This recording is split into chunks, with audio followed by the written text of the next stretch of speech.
Doctor Magdum अभियांत्रिकीच्या 5 विद्यार्थ्यांची नोकरीसाठी निवड. जयसिंगपूर येथील doctor J Magdum college of इंजिनिअरिंगच्या सिव्हिल विभागातील 5 विद्यार्थ्यांची SJ contract private limited Pune या कंपनीमध्ये नोकरीसाठी निवड झाली, अशी माहिती महाविद्यालयाचे training placement officer Shri Saurabh Khanavale यांनी दिली. कुमारी सानिया शेख, साक्षी चौगले, सायली पाटील, शर्वरी पाटील व प्रथमेश पाटील अशी निवड झालेल्या विद्यार्थ्यांची नावे आहेत.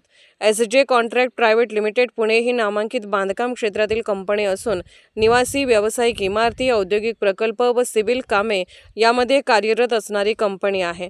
ट्रस्टचे chairman doctor Vijay Magdum, vice chairperson doctor Sonali Magdum, कार्यकारी संचालक डॉक्टर सुनील आडमुटे, प्राचार्य डॉक्टर शुभांगी पाटील व डॉक्टर JS लंबे यांनी निवड झालेल्या विद्यार्थ्यांचे अभिनंदन केले व भावी वाटचालीस शुभेच्छा दिल्या. विभाग प्रमुख व सिव्हिल विभागातील सर्व प्राध्यापकांचे निवड झालेल्या विद्यार्थ्यांना सहकार्य लाभले. SK news, Jaysingpur.